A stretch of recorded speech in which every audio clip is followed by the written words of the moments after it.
You've landed on The Substance, a podcast aimed at being biblical, thoughtful, and human. Join us here every other week as we engage the culture without the culture war. I'm your host, Philip Marinello, and I'm really delighted to introduce this episode. Longtime listeners to the show, people that have been with us since, 2018, 2019. I know that some folks are going to be very excited about this. I've gotten a few emails and messages over the last year or so saying, hey, it'd be great to do a topic toss-up, and that's kind of hard to do with just me. But as you can see, since you've clicked on the title, Trevor is back. Trevor is a guy, for those of you who are new, Trevor is a lifelong best friend of mine. He's a guy who I genuinely don't remember meeting.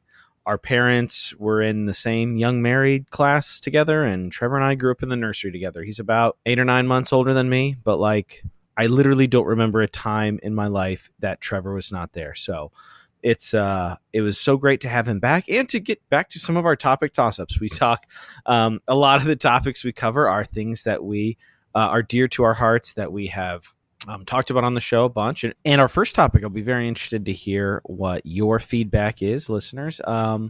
Just talking about our slogan and how we position ourselves.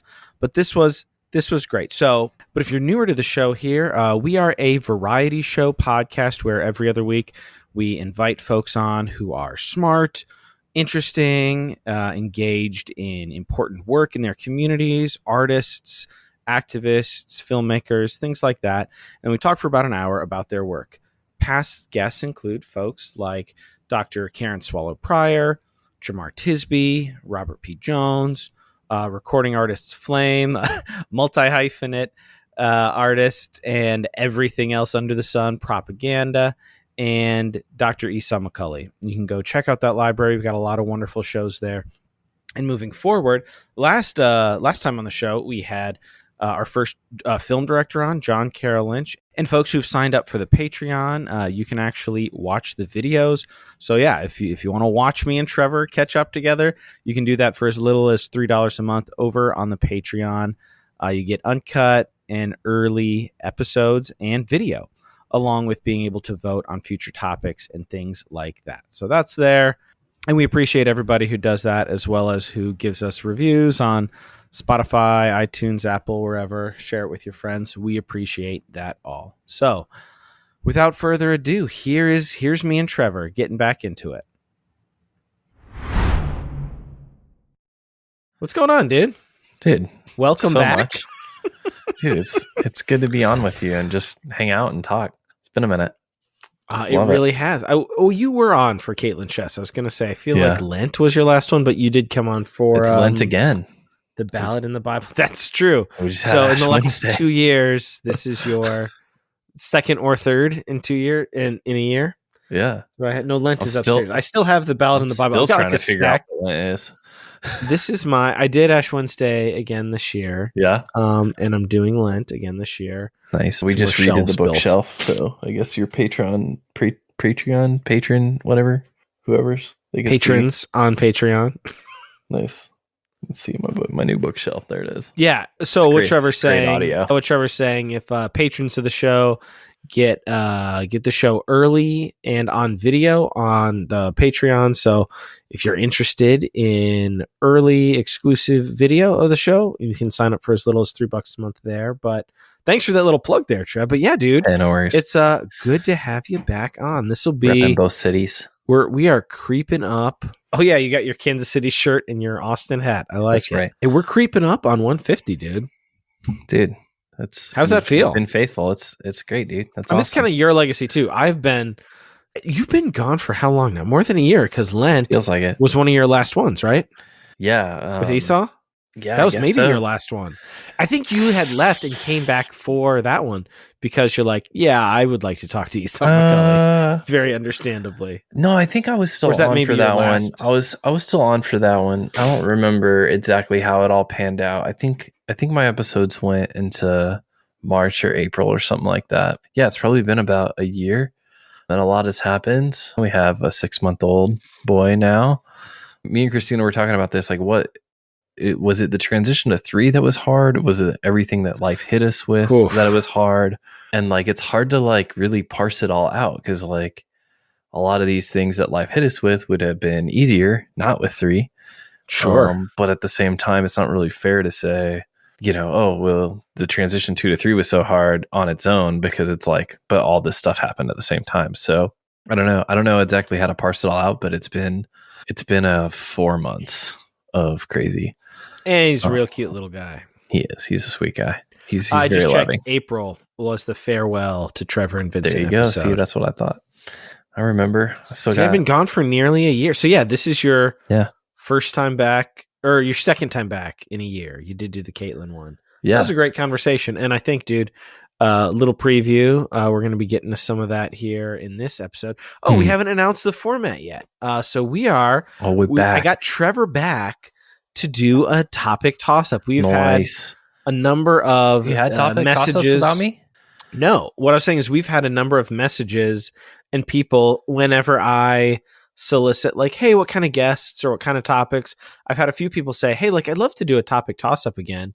And then in my mind, I'm like, I would love that too. But like, do I get a guest host? Do I invite like Editor Dave on, or like somebody like Alexis Dave. Or somebody like... These are all good ideas. Has a regular like Eric Nevins or somebody. But then I was like, oh, I should have Trevor back on, and we should do like an old school topic toss. Well, I feel like this kind of evolved out of our audio messages back and forth over the last couple of weeks. Oh, that's true. Well, yeah, you are a strange person. Not strange. In a lot of ways. The right way? Yes, no, that's true. You are a challenging person to regularly, remotely stay in touch with. No, absolutely. You're not a great texter backer. No, I'm terrible. You're not on Marco Polo anymore. No, I hate social media. You like long form talk. Yes. So what Trevor and I do, listener, this is my best friend. Like whenever we were together, we'd like, oh, let's grab a beer. Let's go hang out. Let's go grab some barbecue. Let's go whatever. Yeah. And then we would talk for a while. But now I open my phone and I see, 6.5 minute voice note from Trevor. I hope I don't get a phone call or a text while I'm playing. There you go. This. And to iOS's credit, they've made the experience of the audio messaging listening way better. There's transcripts now. You can actually lock your phone screen and it doesn't just turn off and start you back over at the very beginning. So that's been very helpful, because before it was like, no, it's just cruel to send anyone a audio anything message longer than 2 minutes than 60 seconds. Yeah, because like evil. Literally, because the nature of my job, I've talked about it before. I work in the emergency services world, so I get calls and texts all the time. So I'm listening to one of Trevor's 5-minute voice notes. Yeah, and I get a bzz, friggin' gotta go back to the start, and like I can't navigate through it and be like, oh, let's skip to minute 2. Yeah, but now you can. Now you can do all that. Can I? Okay, great. Yeah, that's exciting. Yeah. So anyhow, maybe you need to update your iOS, but there you go. Or just update my technological proficiency, because I'm sure I'm sure on my work phone it's up to date at least. My personal phone, Tim Apple, is sabotaging, trying to get me to buy a new one. Planned obsolescence. Oh my goodness. Let's talk about the corporate manipulations that are real.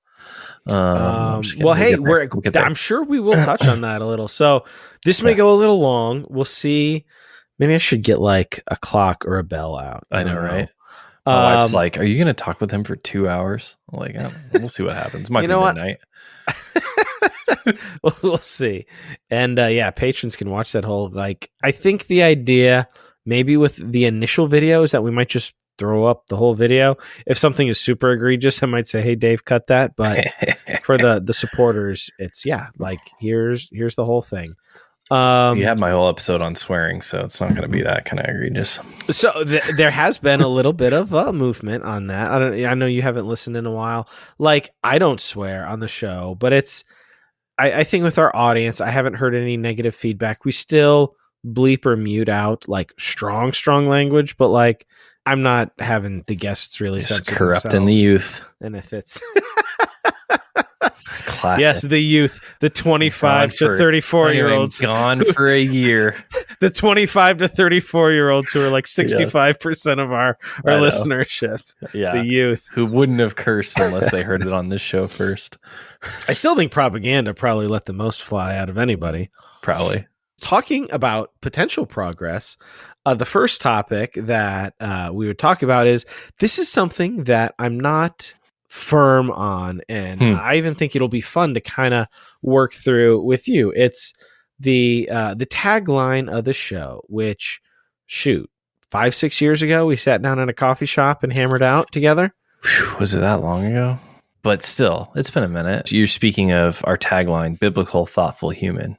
I am. So I have been pondering, especially with just the fractures and the extremism and the vitriol out there by people who identify as Christ. Like, do we keep biblical? And if we don't, do we just drop it? Do we change it? Because, like, and I'm especially thinking about this as we are expanding the show as far as like the guests and artists and activists and like people who we are having on. When I do my pre-recorded intro and I say, "You've landed on The Substance, a podcast aimed at being biblical, thoughtful, and human," like, I've been asking myself the question of, like, if I was a new listener and it's like, hey, they've got on Josh Larson from Film Spotting, or they've got on Jamar Tisby or whatever, like, I want to hear what they have to say. And then if the first thing I hear is biblical, like, what kind of associations are there? Like, what do I want to communicate? And is biblical the best word for that, given the way the Bible is being kind of used to harm folks? So I feel like having you on, like, we hammered that out to begin with, and I'm not like, oh, let's get away from the Bible.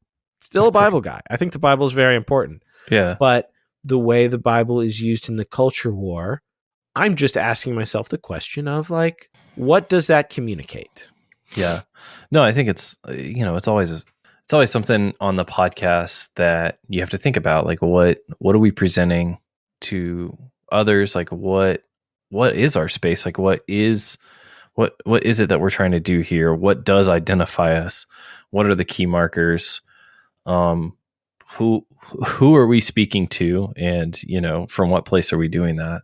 And so I think it's always right to revisit those things. And, I would never say that you're beholden to my opinions on that, since it's, a year since I've kind of moved on from the podcast, so you can do whatever you want. You're a trusted voice. We did this together. I know you don't listen to every episode now. You've got a lot going on. I remember in my hyper fundamental evangelical church, even when I was young, one of the pastors who now, like, I imagine I could probably have a very nice lunch with if we stayed to, like, neutral topics, is somebody who I imagine in a number of ways, like, we would have a lot of differences. Even when I was a kid, this pastor preached on, like, the dangers of, like, idolizing the Bible. And, like, he called it bibliolatry. Like, he even coined a term for that. And I was like, oh, like, that's interesting. Like, people who view the Bible too highly. Like, I had never thought of that before. So, like, now thinking about that, like, people take the Bible, say, this is perfectly perfect. Like, our English version is perfectly inerrant and perfect, and my interpretation of it is perfect. And if you're on the wrong side of that, I'm going to use it to bludgeon you. And that's what a lot of people mean by biblical. Yeah. And that's not really what I want to invoke. We knew that danger early on. So, like, I know sometimes on this podcast, as I've gone and listened back to myself, I've noticed that it takes me forever to say the thing that I'm trying to say. So I'm going to try to sum it up. But like, the main thing is, initially when we put together biblical and thoughtful, I think in human, that was the thing. So, like, we had a tagline before that I forget now, actually, but we changed it to be biblical, like faith, culture, and theology. Like, I think we were just being theology, like, super broad. Yeah. When you have faith, culture, theology, one, it's broad, and two, you just sound like every other culture war podcast out there. Yeah. And biblical, thoughtful, human, we brought that in because we felt like so many of these spaces that claim to be biblical fail to be human or thoughtful. Fail to be thoughtful as well. But, like, really just miss, like, the heart of things, miss the relationship side of it, miss the empathetic side of it, miss the compassionate side of Christianity. And in that way, honestly, miss the biblical side as well. Truly. But that's why we put human in there. But one of the other, so that's my first thought, is that we put human in there at the very beginning to actually, because we recognize that just saying biblical and thoughtful would communicate something that was a problem. Honestly, it was different than what we were trying to communicate. Yeah, like the anti-woke, hyper masculine, like domineering podcasts, like biblical, just like, thoughtful, like that would conservative talk radio. But here's what I've come to see too, is that on the other side of it, there's two things that are really hard. Like, to be a Christian is to live in paradox, and it just seems like that all the time. And what's really weird to me now is that I have very firm beliefs about the scripture. I still have, like, I'm still very convinced of very like draw a line positions on a lot of different things. I'm more open about some other things, actually, that I didn't used to be. I still do argue from the scripture, but the difference is I don't think everyone has to agree with me anymore. Obviously certain key things, but like within the faith, it's really broad. And I feel like that's unique in a way or difficult, because it's easier to say that the Bible itself doesn't answer something, and that the Bible itself is vague on something, and just say, well, I don't know what the Bible teaches. And so, yeah, you think it's this, this other person thinks it's this. That's all okay, because it's, who knows? And I think it's harder to be like, no, I really do feel like I know what the Bible teaches, and that what you're saying is not it, but I accept you anyway. And actually, I appreciate you for that position that I disagree with. Yeah. And so I think, like, being a voice in the culture that would say something like that would say, no, we're biblical, and then live it out in that way, is just so different, because people are used to A or B. They're used to, no, like, this is what I think about the Bible. Person, you're like hardline, and so then intolerant, it's my goal. No matter how nice you are about it, like, it's my goal, if I think a thing about the Bible, to make you think that thing about the Bible. And if you don't, like, we can't be in fellowship. Exactly. Or on the other side, well, I don't actually have, like, firm, deep convictions about what the Bible says, therefore I can be open. So I think that being in the middle is that hard spot where you think and is something that's worth representing, where it's like, no, I believe the Bible is authoritative and clear. I believe it is understandable, that you can read it and come away with, this is what it intended me to think and know about what God was trying to say. And at the same time, be charitable, be human, and recognize that other people are going to go through the exact same process as you, with the same integrity as you, with the same love of Jesus as you, or better, and come to different conclusions, and that's okay. And I think that is a position worth representing in the Christian culture, because I feel like you don't see it a lot. Yeah, I don't disagree. And that's part of why I haven't dropped it. Like, the people who are new, last episode that we had, John Carroll Lynch, he actually is somewhat engaged Catholic to a degree, but like, he made a really good movie, and like, he just came on because he's an actor and he made a movie, and he said, so like, when I said that, I was like, oh, biblical, thoughtful human. I'm like, I wonder what in the world, like, the people who enjoy his work coming, like, hearing, like, what is he doing on this show? Like, and not that I feel bad about saying, oh, like, we are coming at it from a Christian perspective, like our takes, our positions, like, this is what we're shaped by. I just want to be like, not putting forth all the things that you said that go, like, the uncharitable, intolerant, like, typical positions that if you heard a podcast going, yeah, we're biblical here on XYZ podcast. I'm in various different podcasting groups. The ones that I'm in around, like, faith and spirituality, honestly, the lion's share of those podcasts, when it comes time to, like, sharing links and, hey, here's what we published on this week, it's just not in any way anything that I want to be associated with. Yeah. So I'm just like, how do I differentiate? Maybe I differentiate just by, like, continuing to, like, live out the ethos that, like, we established and that we have been living out. Yeah, I think you live it out. And you know, I was thinking about this as I came on, but I think the rightest thing, maybe one of the rightest things we ever said on the podcast was that your community is the thing that shapes what you believe.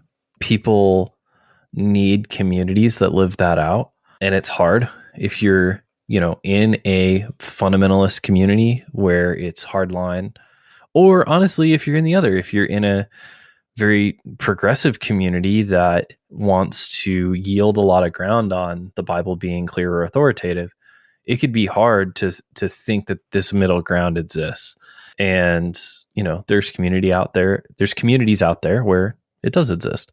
And you kind of learn how to exist in that space. Not that it's easy, by being a part of that. But I think some people who are looking for that breath of fresh air, whether it's because they're in a fundamentalist community, or whether it's because they're in a space where they're questioning and want to hear something solid, they can find that community sometimes in a podcast group, in a Patreon, in a whatever, you know, like they can find other people in that space. And so I don't know, I kind of think it gives you a beacon of light to continue to show to folks that, hey, we're not compromising about the fact that, yeah, we're trying to be biblical. We're trying to think things through from a biblical lens, from that authority, but that doesn't mean we think we're the rightest.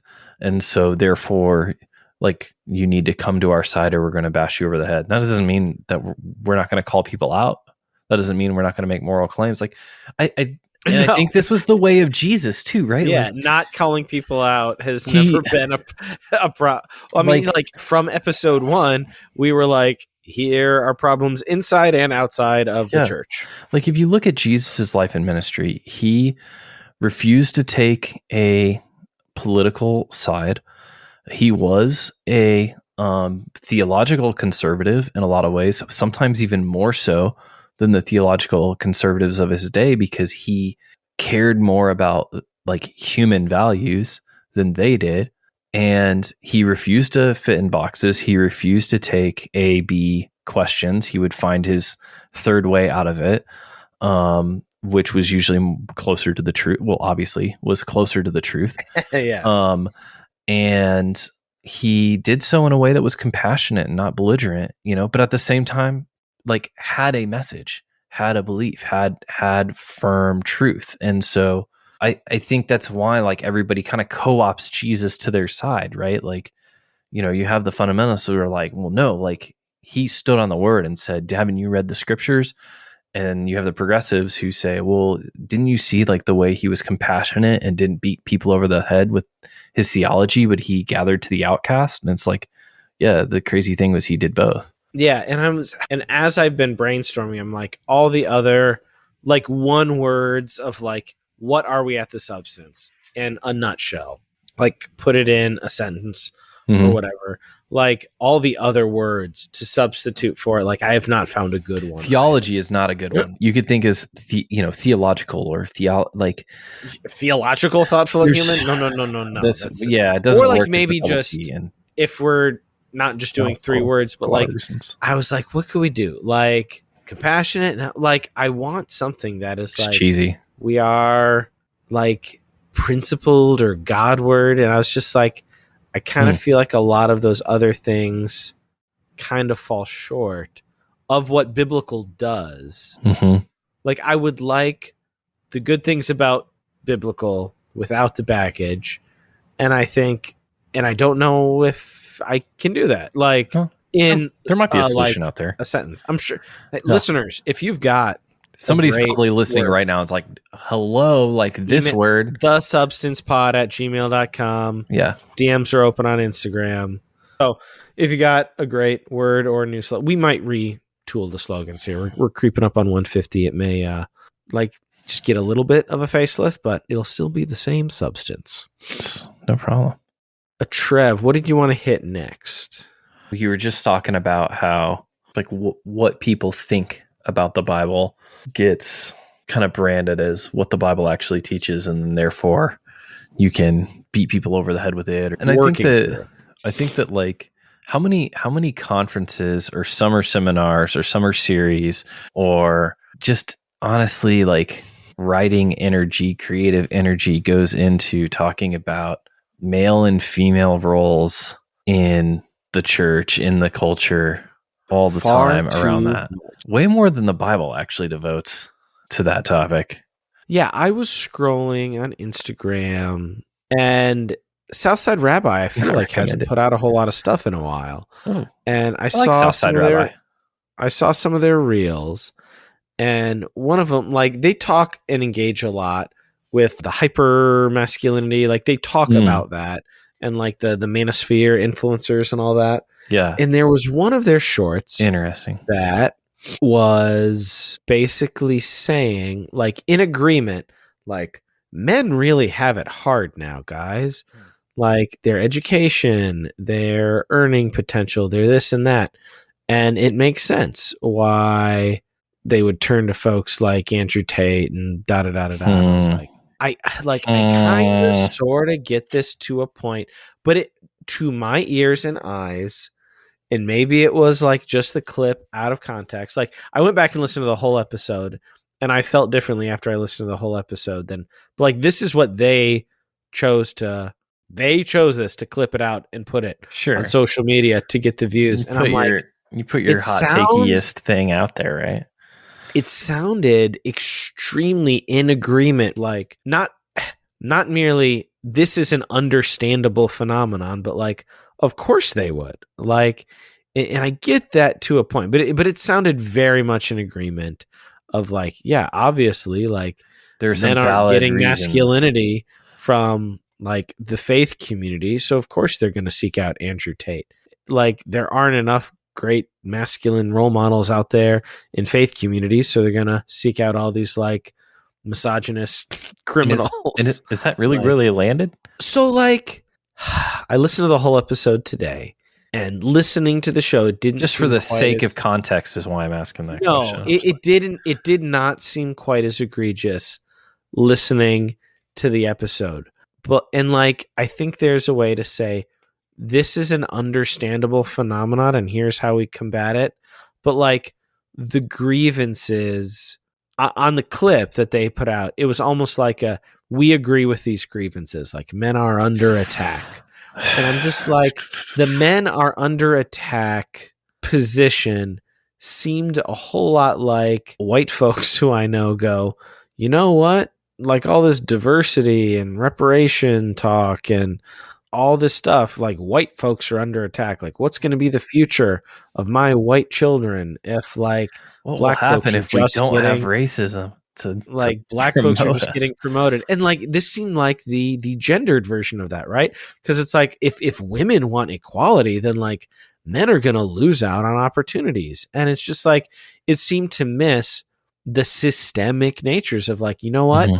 Like, hyper capitalism sucks. Like, education for profit, the fact that you can be like 6 figures in debt to get a college education, to get a crappy job, that sucks. Like, all these other systems that are systems of exploitation that don't want to make more when they could easily make more, and there could be more for everybody. There's only this small pie, and if we're giving women more of it, men are necessarily getting less. Yeah, it's like it just seemed like a very dilemma. broken like perspective. It just seemed like a fundamentally flawed view of the things, especially based on that clip. I still think their view may be a little bit whack, but like, particularly with that clip that they put out there, I was like, Trev, what do you think about this? It seems a lot like the gendered version of like a lot of the stuff we've talked about regarding race. Like, movements towards equality can feel like oppression. So there is that whole side of it. And the vague, like, being a man is under attack. You can't be a man. Like, kind of vaguely, like, like which aggression. Is ridiculous because there's like half the population being a man on any given day. But it's like the stereotypical where it's like, if there's any aggression, like, we're becoming a more feminine. It seemed like it was that, like, like the masculine, but like masculinity is demonized. And I'm like, I get, like, you can say that vaguely. It depends on how you define masculinity, which is a cultural concept, right? You know what I mean? Like if you assign attributes to masculinity that are negative, or that are not welcome in the culture anymore because they're harmful in a lot of cases, then just like vague and culturally like made up, like women exercise, women hunt as well, like all these like women work with their hands outside, like whatever you're doing. It just seemed kind of like, well, and the question I always have with stuff like that is, what does that have anything to do with the Bible? Because like that's the thing that gets me, is where like people want to import some of these cultural ideas on what does it mean to be a man. It's like, well, like check your chromosome. What's funny is the Bible doesn't actually say as much about like being a good man or being a good woman in those kind of gendered ways as it talks about just like how to follow Jesus. And which applies more universally. So you know what I mean? Like it's very interesting when we get into these, what is this crisis, this kind of thing. And I don't know. I remember a number of years back just seeing online communities that were getting into these spaces. And I would say what it is just a grievance. Like people are struggling socially with social interaction, with being able to relate. Sometimes being able to relate specifically to the opposite sex in ways. Yeah, they talked on the long form show. They were like, like men's dating numbers, men's da da da da da, and like when women are earning more, it's hard for them to find a mate and all this stuff. And it's like there are a lot of things going on in there, and you can't just say masculinity is under attack, so therefore let's shore up with like our aggro, like misogynist idiots and like try to trample the women and like get our space back. And I don't know that it's all the same as like, you know, the racial debates that go on, because there are some things that are really interesting and legitimate, like, you know, wage growth since the 1970s is almost completely attributed to the growth in wages for women, right? Guys' wages, it's basically been stagnant over that period. And so you can say, oh, well, then see, like, you know, feminism did this, that, and the other. Well, not exactly, because it's greed. That is economical injustice. Who was in charge? Who was making those decisions that payroll was going to be that way? Exactly. And so you see these companies like quarter after quarter, year after year going, we made all this money. Right. And like your house went up, your medical bills went up, your car went up, and like your paycheck didn't really go up. And then you're like, these women, like they're the enemy. It's like, hold on. Like, first of all, like, there's like billions of profit just in general. And then we're constantly measured on growth. So it's like there was this % more profit this year than last year. But here's your very generous 3% raise. Like, okay, cool. Yeah, that's part of the system. And what this has in common with race is that, like, race, like we did that movie, we did Matewan, and it was shown beautifully in that film how race was used to divide the interests of the working class, the people who need to unite to be democratically represented and their interests represented well in their government and their community. It was a way to divide people so that people who were exploiting people for profit could continue to do so with less united opposition. And this is similar, right? So just like people do that with race, you know, people, you know, are going to do that with gender as well. They're going to use all of this panic and this, you know, they're going to exploit the introduction of all of the women into the labor force in order to keep wages low for everybody in general, while still saying that they're giving progress to this one side. You see it all the time. You see corporations co-opt like Black Lives Matter and, you know, diversity movements and things like that, and then not actually do anything. And so, you know, you have all the white people who are like, well, we're just getting diversity shoved down our throat. And like, they kind of are in ways that are really stupid and dumb and meaningless. And then meanwhile, performative ways. And then meanwhile, you have like the actual minorities who are working in these companies who are not seeing, change. They're not seeing equal representation, not seeing equal opportunities, like, because it's just a Band-Aid. It's just you pay somebody to do a program and then you don't change anything about what you actually value, because what you actually value is the ability to extract wealth from people. Well, and then you also discourage the people you're ostensibly trying to help too, right? Because then you're like, rah, rah, rah, diversity. And then the people who are previously at a disadvantage go, well, like, we have that, but like, I'm not really helped. So like, what good even is it?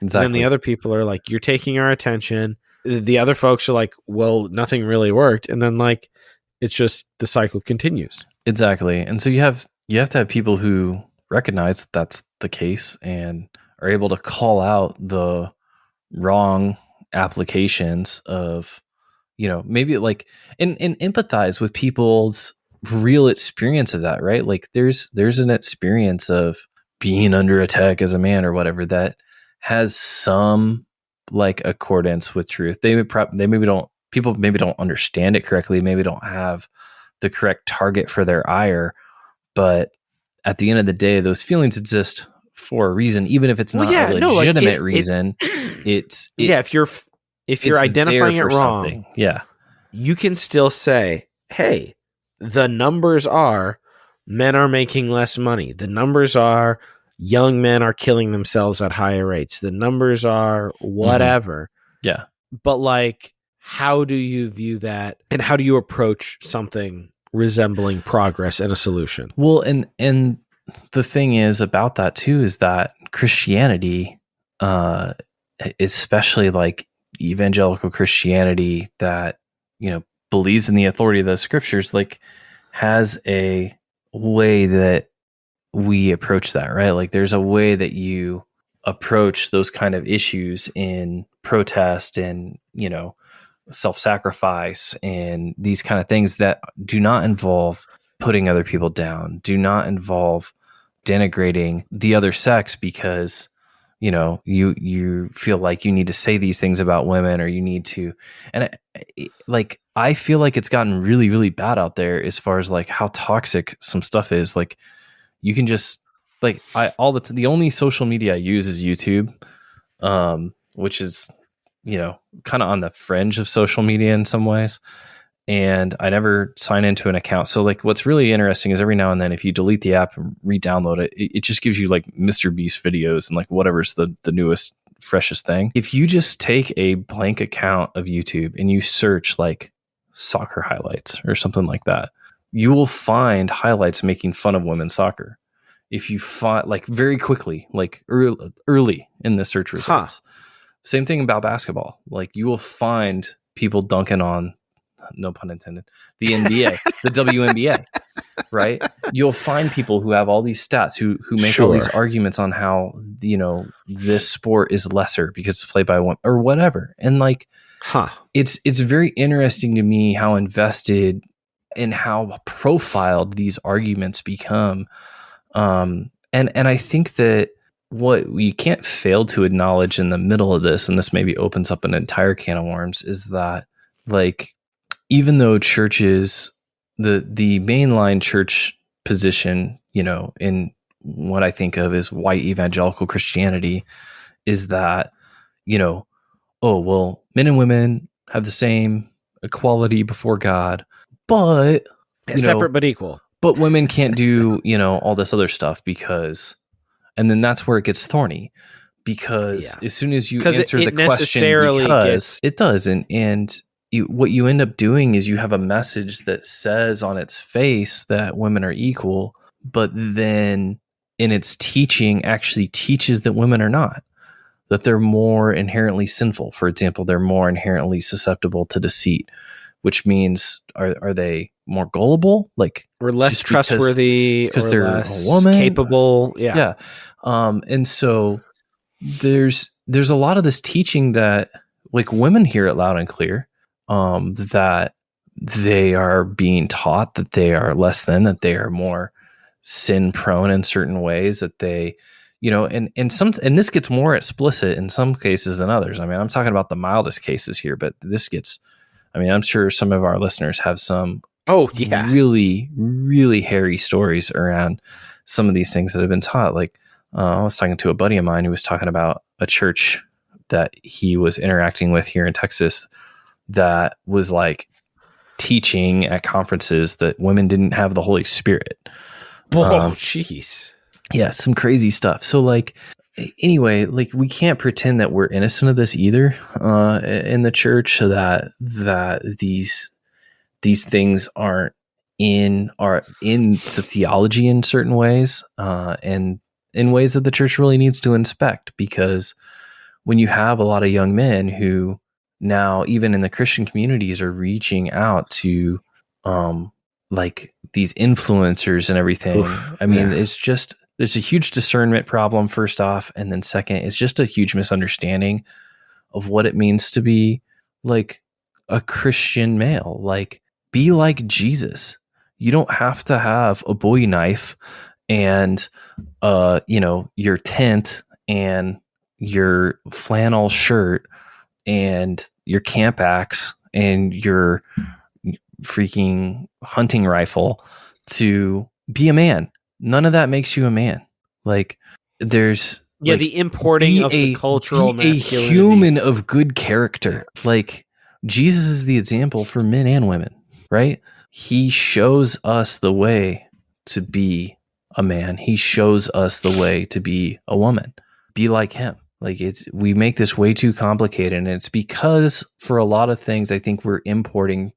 Probably, if you go back in history, you would find that it's related to the Cold War and fears around, what it would take to defend our nation, and are we not being masculine enough to be able to staff our military and defend the homeland against the threats of communism or whatever. and that gets all bundled up in this idea of Christian. My kid today was like talking to me about the song "I'm in the Lord's Army," which is a cute Christian song, but I was thinking about, like, outside of the armor of God and 2 Timothy 2:2 talking about the soldier's discipline, which are both analogies to the Roman army that are like not saying that you're actually a soldier in God's army in any way. It was like an object lesson. I'm trying to think. You're familiar with soldiers.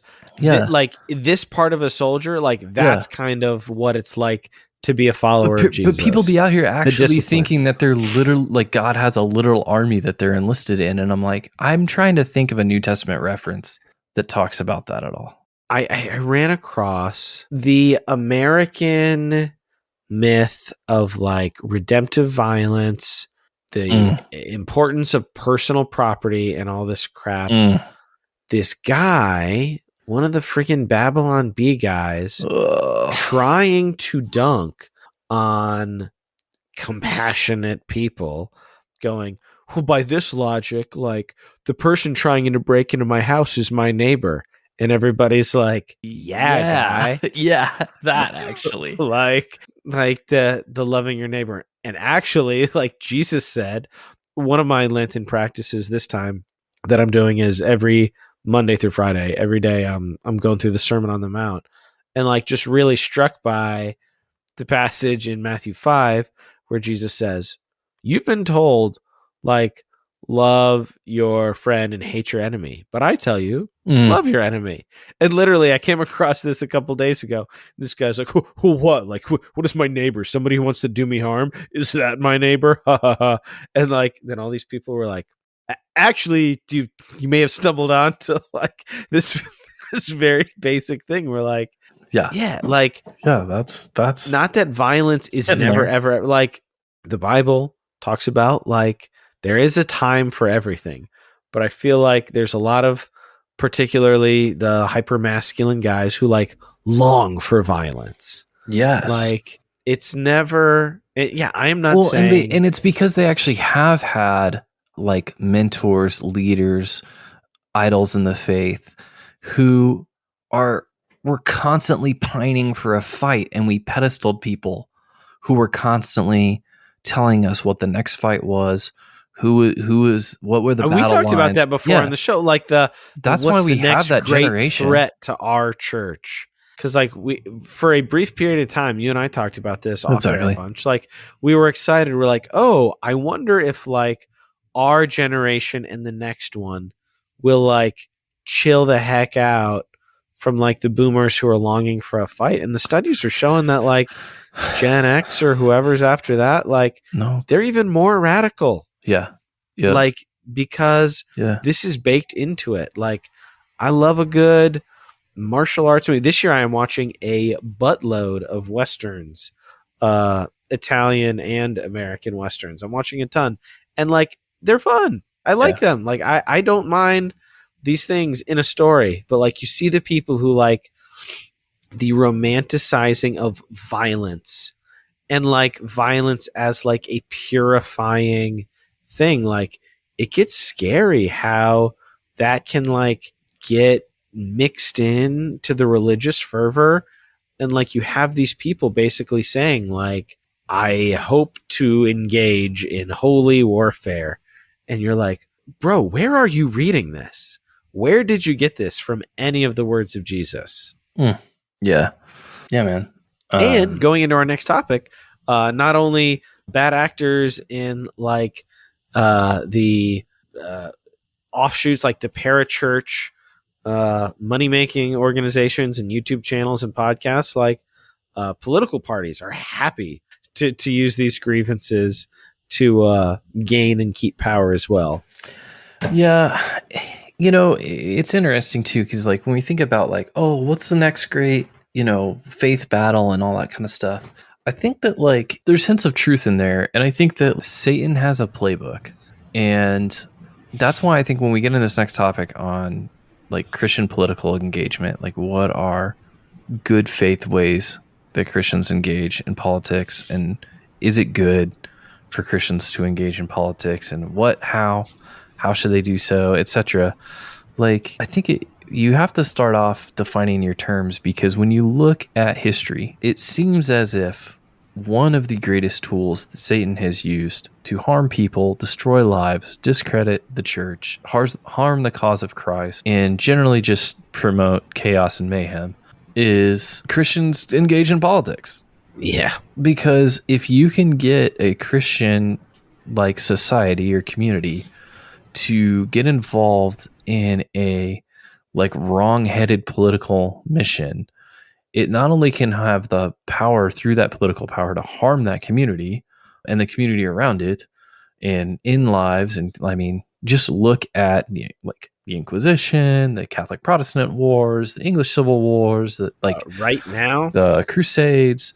You can look at some of the economic stuff that's going on in America even and trace it back, like all of these things. And then along with it, you have the major credibility hits that rightfully these Christian institutions take on the upshot of it. And I think that the benefiter in all of that has to be Satan, Well, I mean, we've talked about this things, right? So, like, since the show started, and especially since we relaunched in 2020, my life in the span of eternity, not immense, but in almost 35 years, I have never seen anything like I've not seen personal relational devastation like with the regularity or severity that I've seen since the Trump presidency. And it's wild. The way that the faith community has baptized him and somehow completely offloaded all, and not everybody, but the way some have completely offloaded like every ounce of discernment and like decency and holiness and consistency. Like every now and then on Twitter, I'll get salty. I tweeted it, shared it, saved it, and every now and then I'll search it. Like Al Mohler, guy I used to respect a lot, guy who I don't care to listen to at all, and like makes me sad to think about now. Sure. In 2016, he said something to the effect of like, how could we possibly support a man like who is so beneath like the basic level of dignity? Like, we will have no credibility left. Yeah. And then he's like stumping for him in 2020. Yep. And like saying like, this is the Christian candidate that we need to support. Like, crap like that. Like, and not even just like, oh, spiritual leaders who I used to look up to. I don't look up to them anymore, and the stuff they've taught me, I now feel strange about. Like, I'm talking about like family members. Like people who I've known and have deep relationships with. So Trev, you were in I mean, this will get real personal. I don't mind. I won't say names, but like, you were the best man, and we were each other's best man in each other's weddings. Right. I had maybe 6 or so guys in my wedding party. You're like 2 or 3 of them, man. I think they'd be happy never to talk to me again for the rest of my life. Just based on political associations the way that political and spiritual alliances have merged. I feel like some of those guys are just like, yeah, he's done. I'm done with him. Yeah. And like, we didn't even have a conversation of like, hey, I'm concerned about your shift. It's kind of like, you're dead to me, enemy, whatever. Like, you moved out of a certain community, so it's like, that's how it kind of ends up functioning. Yeah, it's man, insane. It's hard because, like, you know, it was funny. And for the people listening, it's mainly like there's 2 main ones. Like, we grow up. I'm not in the same state as any of them, but like there are 2 in particular that like I have tried to engage with, sort of, and like 0, like to like light hostility, and I'm just like, literally, I love Jesus. I don't view the Bible in the same way, like we talked about on topic 1, but like I am on this team. Yeah, I want the gospel to progress. Yeah. I'm a kingdom guy. Well, and I know when you say like you reached out in a light way, like for most people that would probably be like a major like try to reconnect. You know what I mean? Like, you're really good at connecting with people far away. So I know that if you've reached out and connected with somebody like and it got shut down, like it wasn't because you didn't try. What does it look like to say Christians should engage in politics? Because I had a friend who was like, hey, this church member has reached out and there's this book, and, you know, it's kind of like this open letter to the church. And, you know, it was coming from somebody on the other side of the political aisle from me, who was like, yeah, churches should like really get incensed about these things and like really start stumping for all of these, like basically GOP talking points. And it's like, okay, other than the fact that I disagree with the political side of it, do I disagree with what he's saying about how the church should be more engaged in the political side? And I think it's so hard to answer that question, because it's like, yeah, on some level, I think if the lay Christians who know what they're reading in the scripture about Jesus and they see his heart of compassion and they live it out with their own neighbors, if they were actually being empowered to get involved in the political process and not in a way that is like institutionalized and controlled by corporate interests and like manipulated to be able to say that like, oh, well, these other things that have nothing to do with the Bible are actually like the Bible's like main values that you need to go preserve. Like private property, for example, like is a great one. Like people want to go to the Old Testament and talk about private property. Like the Old Testament Israel had no concept of private property. Like the property of Israel, like if you think about the land in Israel, was not private. It was owned by God, and God allotted it to the families and the tribes, and they had certain rights restricted on what they could do with it because it didn't belong to them. Also, at the same time, they had certain responsibilities to how they were going to use that property to support people who were unlanded, because God understood that was going to be necessary to support people who were going to be marginalized in this. Yeah, the provisions for the needy was God set an important part of the distribution to help out the lowly. Like at the beginning, you don't hear a whole lot of hyper biblicists going for that one. And if people want to say, well, that was Old Testament Israel and we're not held to that standard, actually, if you read the prophets, you find out that God, through the prophets, calls out the nations for not upholding that standard. So actually, it is God's moral standard. He does hold America to it, and we're failing. So, like, that is what you see in the scriptures. Now, I think the other problem that you get in Christian thinking is that it tends towards like autocracy. And the reason is that you get these Christians who have very like high views of their ability to interpret the word for everybody and how they think that if everybody just agreed with them on what the Bible said, that like we would all just be able to flow into this flourishing society. And I think people forget that the first thing you learn about politics from the Bible is that the only perfect government is Jesus's, and you can't have it until he comes back. So right off the bat, do your best. Right off the bat, you're like, okay, everything that we try is going to be messed up. One of the first things that follows from that is that you probably don't want to centralize power in a sinful person or a sinful institution.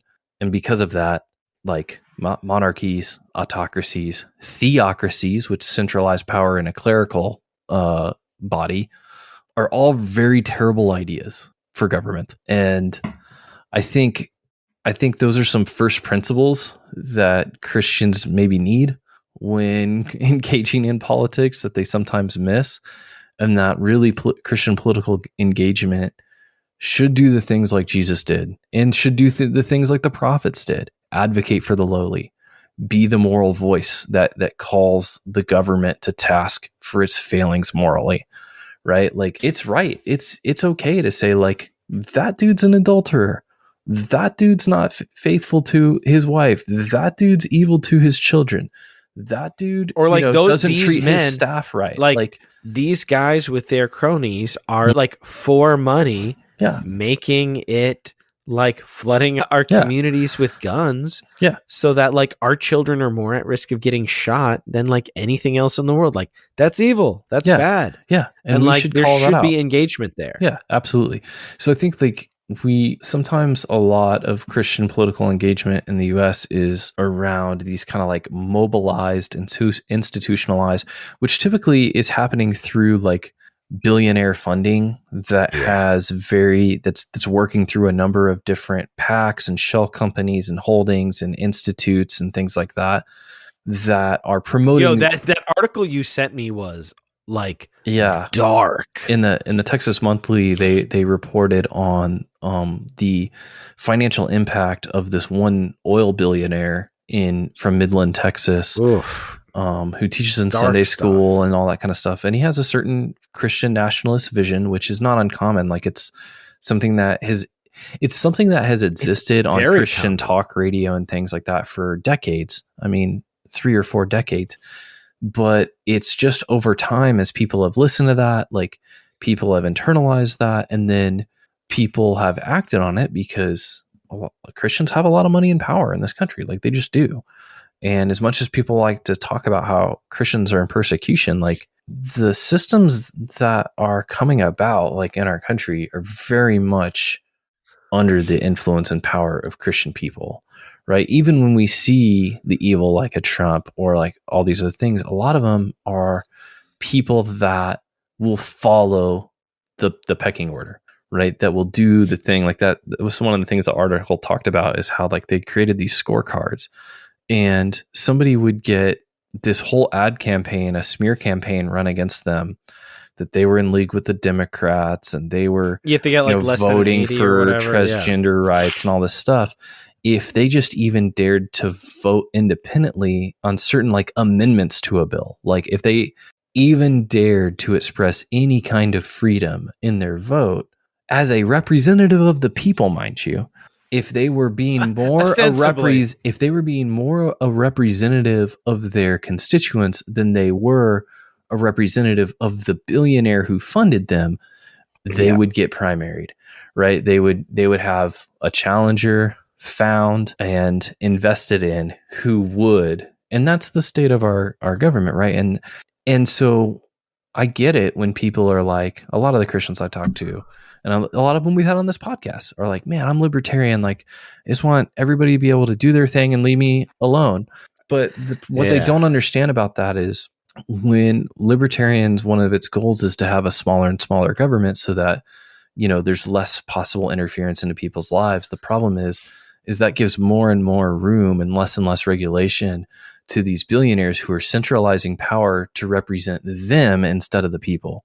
And that's wrong. That's evil. Like, I think these are some of the things that authors like James, like Isaiah, would call out in the scripture. And so I think when you think about Christian political engagement, like, we should be awake to what's happening in our nation, these things that affect our neighbors, that affect our community, that affect our children, that will affect our engagement in our own church. You know, like, if businesses are given full freedom to exploit people so that you have to work 3 jobs to make ends meet, you're not going to have a lot of time to volunteer at the food bank, because or like raise your kids or any, you know what I mean? Like any of this, like there's like caring for the community, like caring for policies that preserve and support and protect a community. These are things that are in line with biblical values. And so, yes, we can't say on the one hand that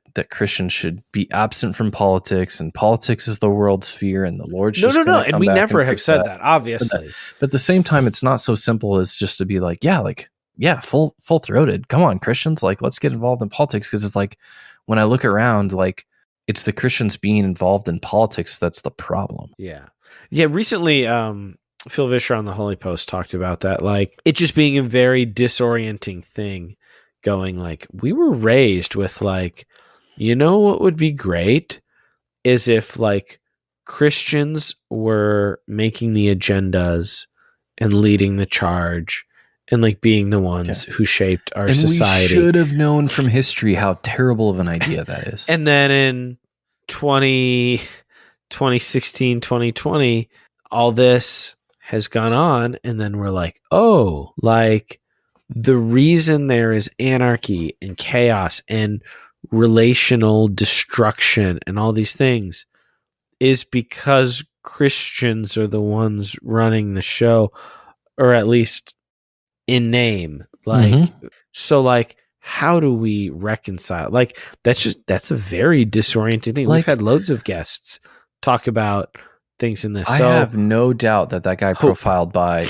the Texas Monthly is a devout, godly Christian dude. Like, he seems like a guy who's really taking care of his family, who's always cared for his wife, who's, you know, always done right by his kids, like, who's served his community, who's given to his local church, like, who serves in his local church. I think we get hit with so many headlines about people who are like double dealing, or they're hiding a secret. Say that again. Help me understand what you're saying. I'm saying is, like, so many times when we see, you think that guy's a good guy, is what you're saying? Yes, I think he's a good guy who is doing evil work in politics. I don't. So you think he is ignorant of, like? Yeah. Huh. I think he's he's controlled by the ideas in the system as much as he promotes them. He's doing terrible things. Like, honestly, he should know better. Terrible things in politics, but like, I think he personally, like, so many times when I'm saying, like, every villain thinks that they're the hero, all that kind of deal, right? And we always think, though, that like, oh, this conservative dude really doesn't practice what he preaches, or he really has some gap in his personal moral life, or what, because there's been so many stories like that. But that doesn't mean it's always the case. Like, sometimes some dude is just a really nice Christian dude who's doing terrible things with his money. Like, because he thinks that that's the best thing to do, but he's just terribly wrong about how the Bible actually works in the government with a pluralistic society. You know what I mean? Like, and I think that's the tough thing to wrestle with, right? It's easier to just, for them to be the baddies, and for us out here wrestling to just be the people who are trying to figure it out. But like, I don't know, he might have a closer walk with Jesus than I do. But that doesn't mean he's not having a terribly adverse effect on like millions of people in one of the largest states in the union. I don't imagine. I don't think I line up with you on that, but I get what you're saying. And like, why? What causes him to have to be evil in his personal life? Well, not that you have to be evil in your personal life. Nothing. We all compromise, blah blah blah blah blah.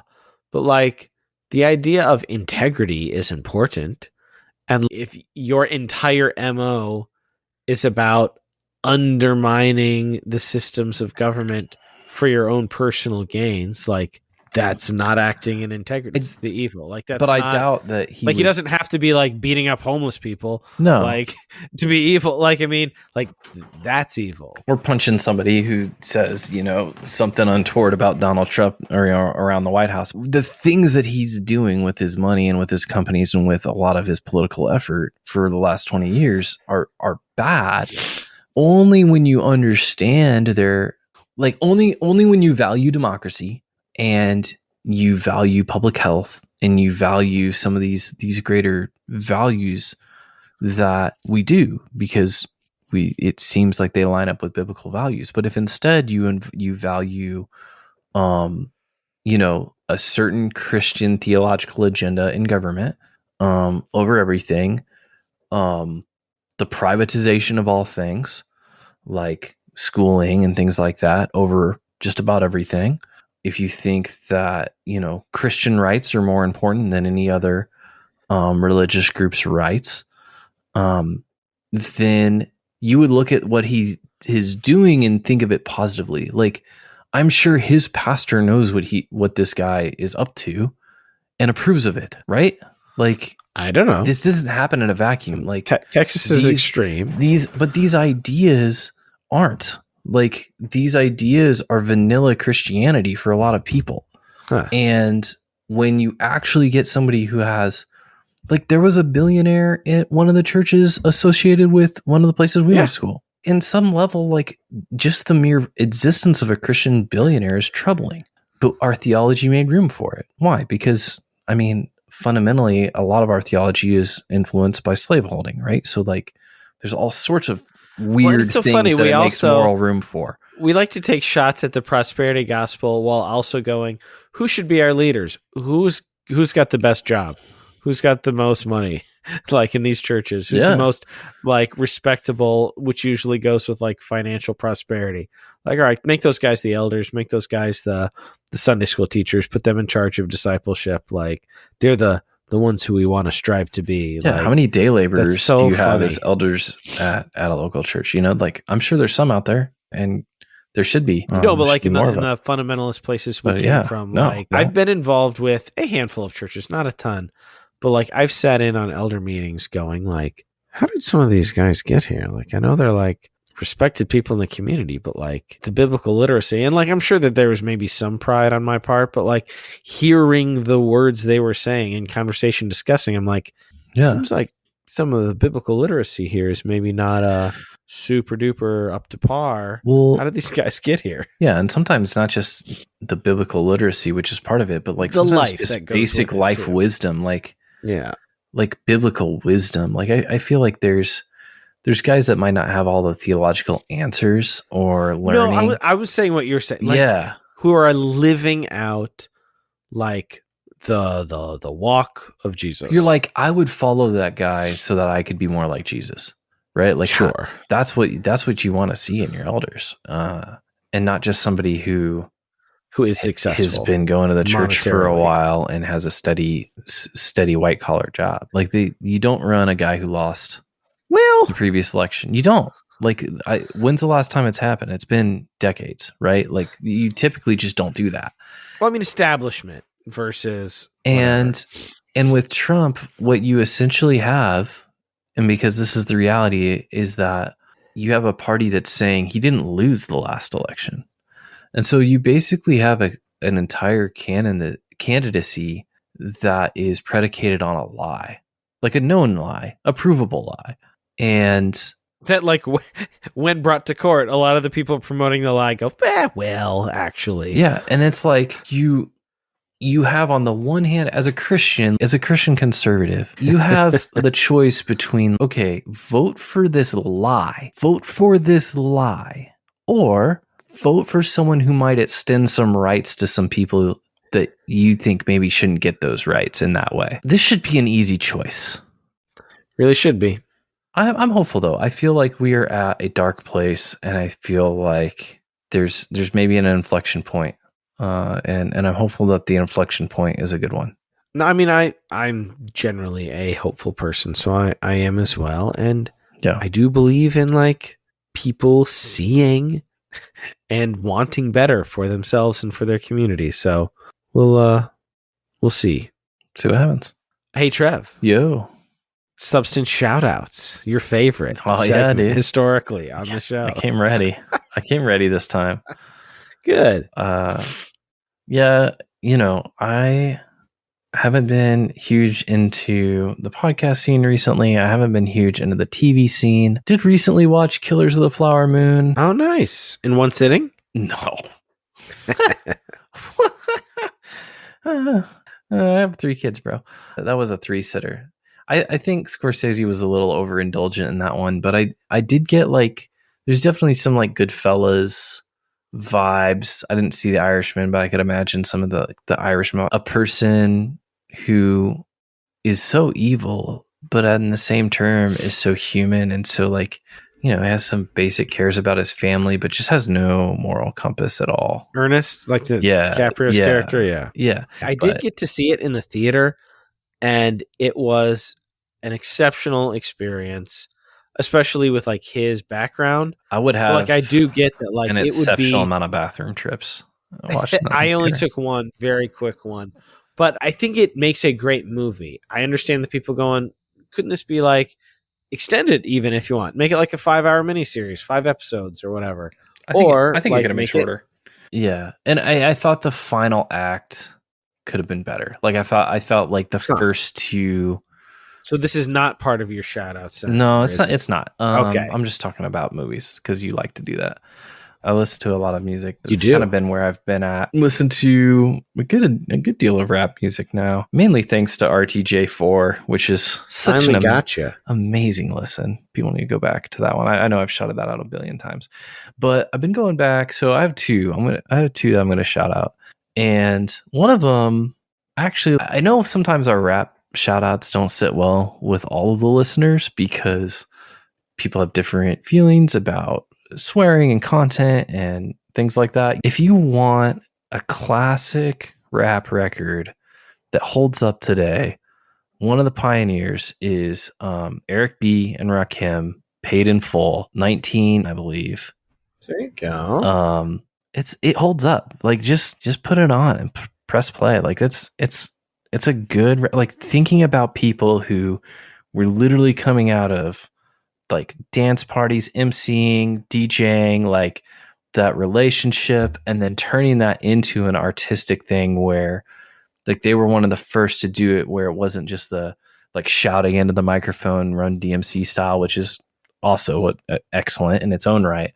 My second one that I'll give is newer. So for people who want something more modern, this is a 2023 EP.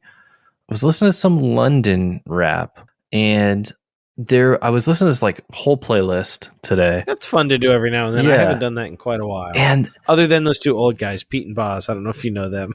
I've not listened to any UK rap in a while. No, but I think I've heard of them. Yeah, but it's really interesting because it's you just put a playlist on sometimes, and then one artist stands out.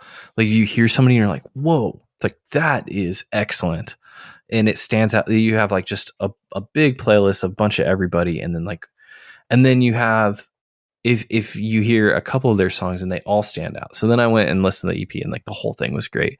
And so this EP is called We Go Again. It's by a rap artist.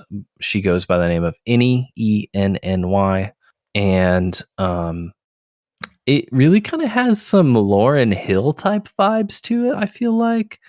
And it's a 6-song EP, so I'm not going to give you hey, go check out this track. Just literally put it on and hit play. If you got 3.5 hours for a Scorsese film, you got 20 minutes for We Go Again EP, right?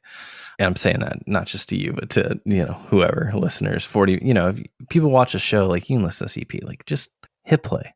It's awesome. Nice. It off the very first bar, it's right into when I think about substantive, it's there. So I'll check her out tonight or tomorrow. Yeah, it's good. It's in my opinion, it's excellent.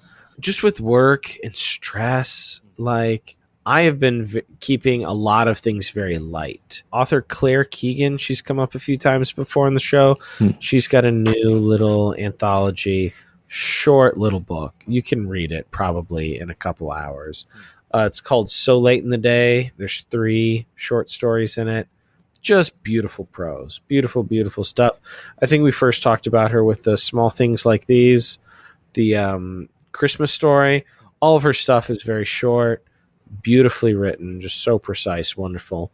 And then the other thing I will say, very enjoyable and very substantive. And Trevor, you may enjoy this. I don't know what streaming services you currently have, but it's Fargo season 5. It's a completely standalone thing. Every season, it's an anthology, so every season is its own. Mm-hmm. This one, some of the themes we've talked about, it primarily circles around a woman who we learn has escaped from this man who is a Christian nationalist sheriff, kind of Doug Wilson-y type guy with a compound and like a lot of bad stuff going on. She escapes, and he finds out she's still alive and tries to kidnap her and get her back. Oh Lord!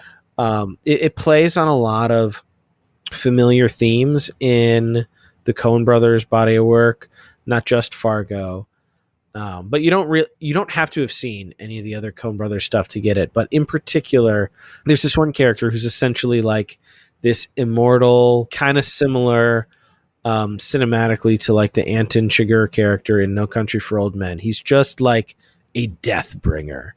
Like, this is who he is. And his arc, particularly in the final season, I just listened to former guests Josh Larson and Abiel Chessie talk about it on a Think Christian episode. Dude, it was good to have you back, man. Yeah, it's fun. It's fun to be back. Fun to talk about some of these things. Well, bro, and it was just good to talk to you. We talk every now and then, but yeah, it was good to talk to you at length about things of substance. Thanks for inviting me back. Appreciate you.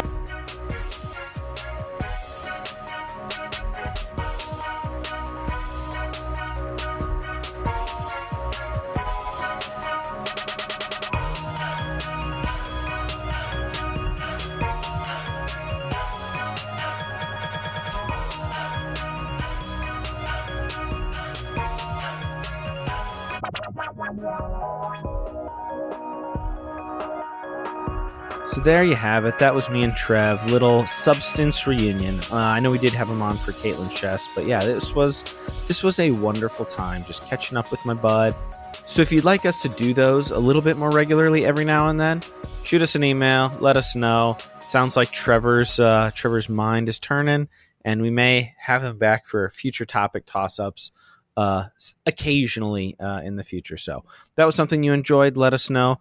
Next time on the show, if everything goes according to plan and schedules are good, we're going to be having on an artist whose work I have admired for a very long time, who is an incredible storyteller and who has, both in his work and in reality, done some very important things for justice. So don't want to fully announce it yet because it's not in the can as of me recording this outro, but very excited about that one. Likely next time here on The Substance. So thanks for joining us. Thanks for spending some time with me and Trev. This is something you love. Share it with your friends. Consider joining us on the Patreon. And be sure to tune in to us here next time on The Substance. Well, especially, I mean, we don't want to get off in here. And I mean, anyway, this kind of does dive in some ways to our final topic, but like, I'm still very much on social media, primarily for the lols. No, I would not anymore. Be happy to get my lols other places to promote the podcast and hear about cool movies and share those with folks. But I forgot what kicked it off. Pause for editing and for me thinking. And for you sniffling. That's a good one to edit after. Oh yeah. That's good stuff. Yeah. That's good for the B-roll. That one time where you made the super cut of all my sniffles. I think I have that file somewhere still. That's hilarious. Where was